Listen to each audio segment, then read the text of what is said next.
If you're ugly and you know it, clap your hands. If you're ugly and you know it, clap your hands.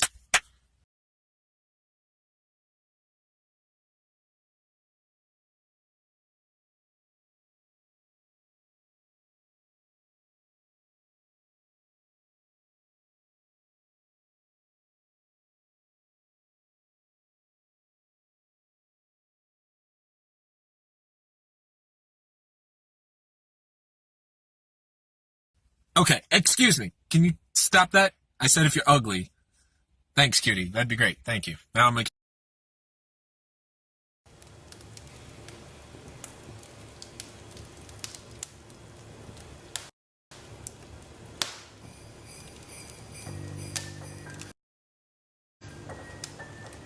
So we were having our Christmas Eve dinner. Turkey, stuffing, and other dishes that you would expect to get on Thanksgiving night. We don't have a big family. It was my grandparents and uncles from my mom's side of the family. At the time we lived in a duplex with some guy and his girlfriend on the other side. We never really saw them much. Strangely, we had a door that connected our sides, and no, that's not something that most duplexes have.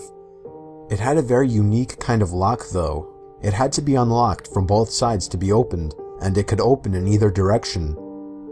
I only saw it open once before the two moved in, ever since the door had been locked, at least on our side.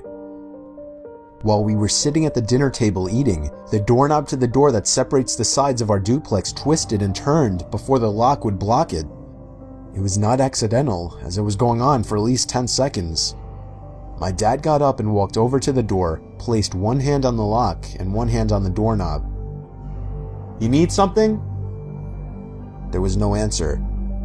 He unlocked our side of the door and swung it open. Their side of the duplex was completely pitch black. It seemed as if nobody was home. It was only about 6 o'clock, and we were certain we saw them leaving earlier. Me and my dad went to check out the window, and their car was gone too.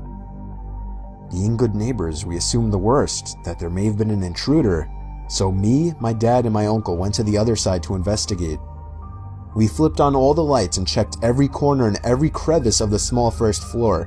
Then we heard a thud and a crack from upstairs. It was pressure on the floorboards. I was freaked out, so I stayed behind while my dad and uncle ran upstairs. I felt my heart skip a beat when a huge commotion erupted from upstairs, before the scream from my uncle echoed across the duplex even to the other side as my whole family got up from the table now. Moments later, my dad came rushing down with my uncle beside him, with his hand covering his lower shoulder or chest area. There was a stab wound. We all hurried back to our side of the apartment and locked the door. We dialed 911 and simultaneously heard rapid stomping coming from the other side, and then heavy banging and ramming into the door to the point where there were small chips and cracks forming. We could hear the grunting and screaming of the man as he rammed into the door. My other uncle and my dad each grabbed kitchen knives. I armed myself as well. They told all of us to stand back while they waited by the door. Thankfully, the man on the other side gave up before the door gave in, and we heard him exit out the front door. We watched through the window, and we all saw his face as he ran through the snow and turned to see us through the glass. He took off in his black Honda Civic down the slushy roads. It doesn't end there. The following year, the same neighbors still lived there, and they seemed to be having a Christmas get-together with a few people. By chance, I was looking out my bedroom window, being a sketchy snoop, when I recognized one of their guests to be the same man who had allegedly broken into their side of the duplex. When I told my dad, he agreed, and we approached them about it. He denied any knowledge of what we said, and even our neighbors defended him, saying he was from out of state. There was nothing we could do for proof, but we knew one thing. Those neighbors, for whatever reason, set that up. We moved out about a month later after our newgrown fear of those neighbors became too much.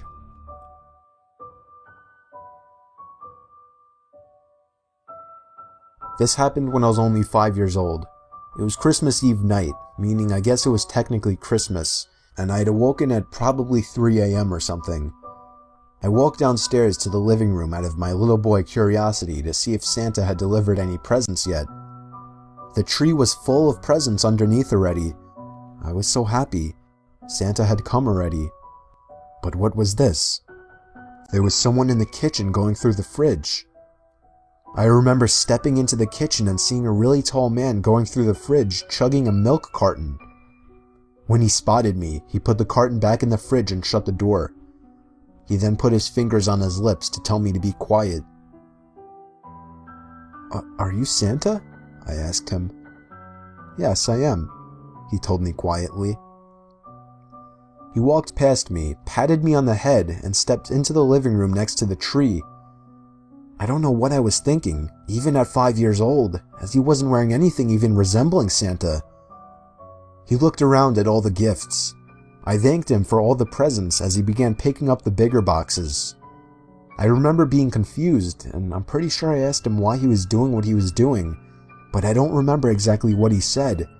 I believe it was along the lines of just replacing the gifts with better ones in my sled. I believed whatever he said though. He walks out the back door with 3 boxes, came back momentarily to grab more, then left once again. He came back in and patted me on the back and told me not to tell my parents that I saw him. I smiled and agreed, and he took off with the boxes. I waited for him to come back with the replacement gifts, but he never did. I eventually went up to tell my parents despite what he said. When my parents realized I wasn't joking, they sat up in shock and fear and ran past me downstairs. When they saw half the presents were gone and the back door was left wide open, my mom screamed like a deranged person. I remember my parents were practically scolding me, demanding for me to describe the person who entered our house. Of course, being 5 years old, the description I gave was anything but useful. All I probably told them was that he was tall. It's been almost 15 years now though, and at this point for me, being that I was only 5 years old, it's nothing but a story to tell, rather than a bad memory at all.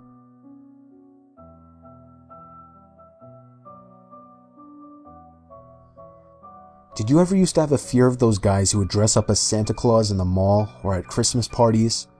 Up until the age of about 8, I certainly did. I think I was 6 or 7 years old when me and my mom were walking through the mall with all of the Christmas festivities and decorations up. Festive bands playing jingle bells, a giant tree in the center of the mall, and of course a mall Santa sitting in a chair covered by a green blanket. There was a small line of kids and parents waiting to sit on the Santa's lap. Maybe 2 or 3 kids. My mom insisted I sat on his lap. Normally it would be the other way around, the kid begging the parent to sit on the lap, but she knew how shy I was. There wasn't anyone by the mall Santa's side, like one of those people who calls the next child up. It was just him. When I sat on the stranger's lap, he grabbed me by the chest and said softly in my ear, "What do you want for Christmas?" I think I said a Game Boy Advance. He laughed and assured me I would receive one.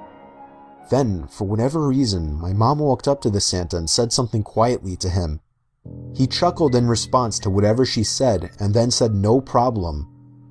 My mom told me to wait there by the Santa for a few minutes until she came back. At this point, there were no more kids waiting to sit on his lap, so his attention was directed at me. He told me to come over and sit on his lap again. I somehow obeyed, despite my fear of Santa Claus. When I sat on his lap, he pulled me closer to him so that my back was leaning on him. When I think back on this moment now, it's all the more painful and creepy.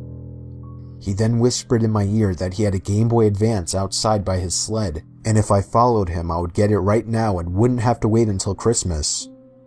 My fear suddenly turned to excitement as I believed him. We both stepped off the chair, and I followed him down one of the exit hallways, but halfway through, he stopped and told me we should take a bathroom break first. We stepped into the bathroom, and he quickly locked the door. I turned and looked at him as he looked at me, but before anything else could happen, there was a frantic banging at the door. Somebody on the other side was yelling to open up. The Santa opened the door, and a man pulled him out and shoved him. The man then escorted me back to the center of the mall, asking me where my mom went. I watched as a fake Santa casually walked out the exit door and out of my sight. When my mom came back, the man explained everything. I'm pretty sure he was watching the whole time. So he and my mom asked around to see if the mall hired any mall Santas for the day.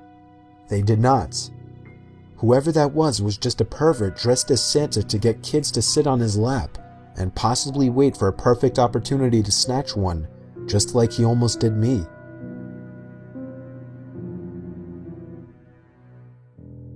This story took place about 5 years ago on Christmas Eve night.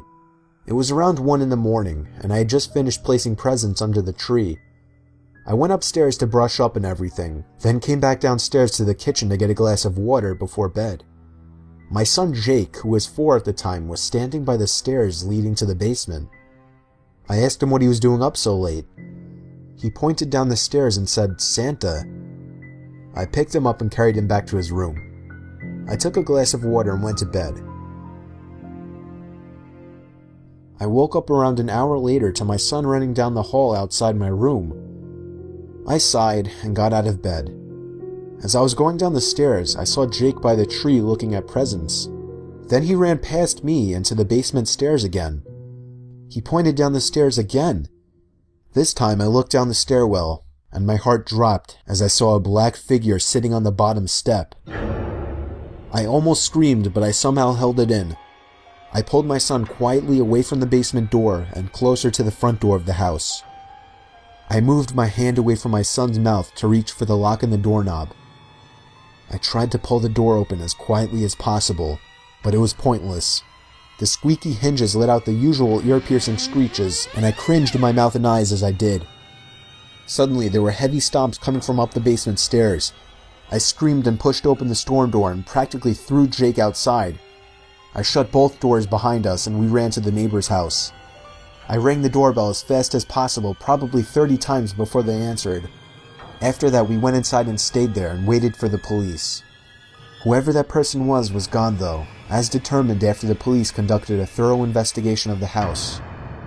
I ended up lying to Jake, telling him that actually was Santa Claus, but a few years later, he remembered the incident and became a little more wise to what actually happened.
This experience happened many years ago. I'm 23 now, but I grew up a scout. I started with the Cub Scouts, then transitioned to the Boy Scouts, and eventually earned the accomplishment of becoming an Eagle Scout. Throughout my years as a scout, I've been on countless campouts. Many friends came and went as kids quit the Scouts throughout the years. But one friend who stuck it through the whole way with me was Justin. Me and Justin were in the same grade, and we were close friends. At the time of this experience, we were both going to be entering 10th grade, 15 years old. As weird as it sounds, I honestly don't even remember what park we were camping out at. It was just too long ago. As soon as everybody had arrived, Scoutmaster Davis led the group on our hike to the campsite. After setting up our tents and having a quick snack, Scoutmaster Davis led us on another hike as the sun was starting to set. He liked to take us on hikes in the dark, as he thought it taught good directional skills. On the way back, we had to use our flashlights since it was getting too dark. Mr. Davis played a little game to mess with the younger kids, acting like we were lost and they had to find the way back. He had one of the younger kids start to lead the way back, but the kid soon froze in his tracks and looked to Mr. Davis, claiming he heard something. Mr. Davis acted all forest rangery, stepping forward and making a listening motion. Me and Justin laughed out loud, and he shushed us. There was another sound, a very obvious step from a larger creature in the distance. Kids were shining their flashlights all over the place. Mr. Davis assured us it's okay as long as we make a lot of noise to keep any potential predators away. I gotta admit, it was a bit scary hearing him say that. Mr. Davis led the way back from there on out, but on several occasions, either me, Justin, or some other kid would point out steps coming from behind us. Clearly something was following us. Mr. Davis told us to just stay with the group and not to refrain from making noise. We got back to the campsite where we cooked a couple turkeys, popped open a few cans of corn, and then sat around the campfire where Mr. Davis began telling his famous stories. However, it was interrupted by footsteps circling around the campfire. Scouts started turning around looking into the woods. Even the scoutmasters looked at each other. Assistant Scoutmaster Roberts hopped up, said, "Alright, this'll scare him off," and went for the gun in his tent. He pulled out his rifle and fired a shot into the air. We didn't hear any more footsteps after that. After a whole hour of listening to Mr. Davis's stories, scouts started heading to their tents. Me and Justin were in the same tent, and knowing how early the scoutmasters made us get up, we didn't really joke around for too long. The only sounds now were the crickets and the crackling of the fire outside. I fell asleep quickly, given how exhausted I was from all the hiking, but woke up to Justin nudging me. When my senses came to, I listened, and heard footsteps coming from outside the tent. The campfire was still lit outside, and it created a glow on the tent walls. But it also allowed us to see the shadow outline of what was outside. A person. I whispered, "So what, it's probably someone just going to take a piss." He told me to open the zipper and peek outside. I did what he said, and to my horror, there was some heavy-built man with a sack over his head and a ripped working shirt, very clearly holding a big knife. He was walking around some of the other tents. I zipped the opening back up and told Justin to be quiet. We had no phones or anything, so we couldn't call one of the scoutmasters. All we could do was wait. We couldn't tell if or when the man had left. We just sat there for what felt like hours, waiting, and eventually we fell asleep. We awoke to one of the scoutmasters blowing that stupid wake-up horn. Me and Justin were surprised that we even fell asleep given the situation, but we immediately went to go tell our scoutmasters what we saw. All three of them took our claims very seriously and wanted to make sure we weren't joking. They had no choice but to tell everyone to pack up and call their parents to get a ride home within 3 hours. Now this is the really weird part. Two of the younger kids in the group had their entire bags stolen, which mainly contained their clothing. When the scoutmasters went to investigate around their tents, we were all disturbed to see that there had been tiny holes carved into the tents, big enough for someone to look into. And that's exactly what the holes were for. The scoutmasters reported the incident to the town in which the park resides.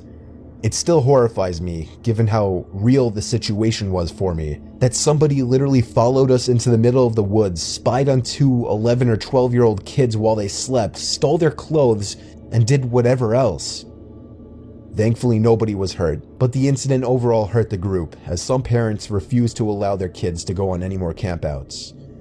It's sad that some sick people out there can really ruin things for a lot of other people.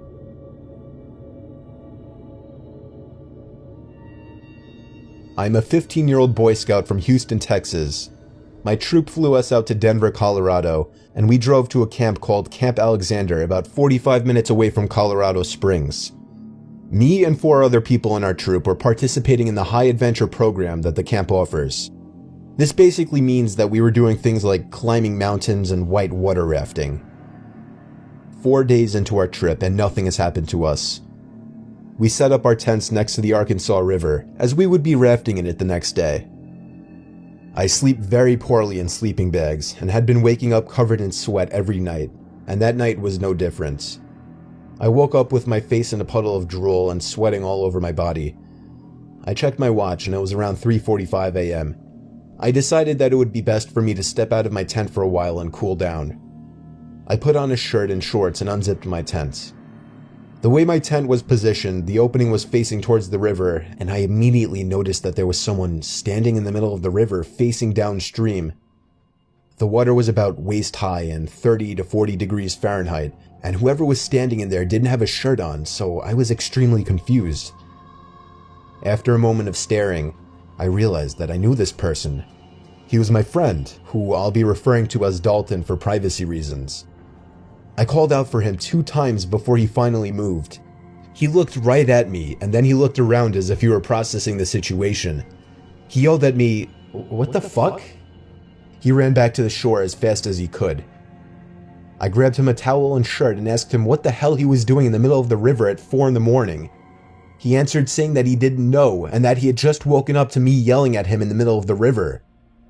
I don't know how he got there or if he sleepwalked or something like that, but it was seriously creepy.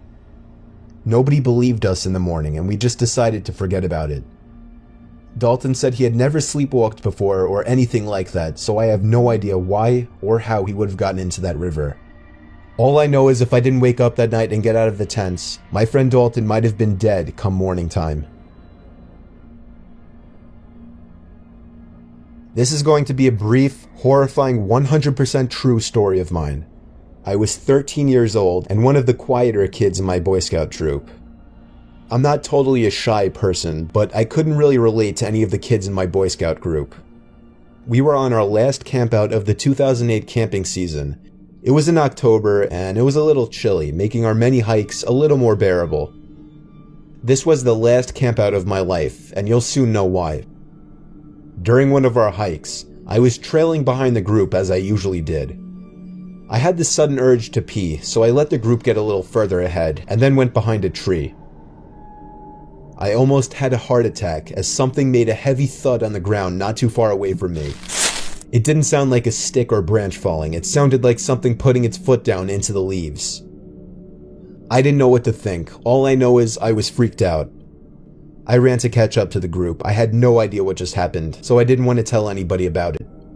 I'll skip ahead to that night when I was trying to fall asleep. I had my own tent, as did some of the other kids in our tiny little troop, so I tried to go to sleep right away. A strange noise soon interrupted the silence, however. It sounded like breathing coming from a phone or something, and it seemed to be coming from inside my bag. After digging through my bag, I pulled out a big, heavy walkie-talkie. The only thing, I didn't bring or own that. Suddenly, in a deep, almost muffled voice, someone said into the walkie-talkie, "I'm watching you, kid." I pressed down the talk button and said, "Who is this?" One of the other kids were clearly pranking me. There was no response, only this sudden static. "Is this Mike?" There was silence. And then, "I'm right outside your tent." the fabric of the tent suddenly started pushing in on me as something from outside was pushing into it. I screamed like a baby, and that's when whoever was outside ran into the woods. 2 of my scoutmasters came rushing into the tent. I could barely even breathe, but I somehow managed to show them the walkie-talkie and explain what just happened. They lectured the kids for a few minutes, thinking it was one of them messing with me, but when I calmed down, I stepped in and told them that the voice was way too deep for it to have been any of them. We were all forced to share tents with 2 others that night, and the next day we packed up and moved to a nearby campsite with another Boy Scout troop. I really don't know what they did with the walkie-talkie. I was emotionally disturbed, embarrassed, and I just wanted to go home. I convinced my parents to let me quit Boy Scouts after that incident. It was by far the scariest experience of my life.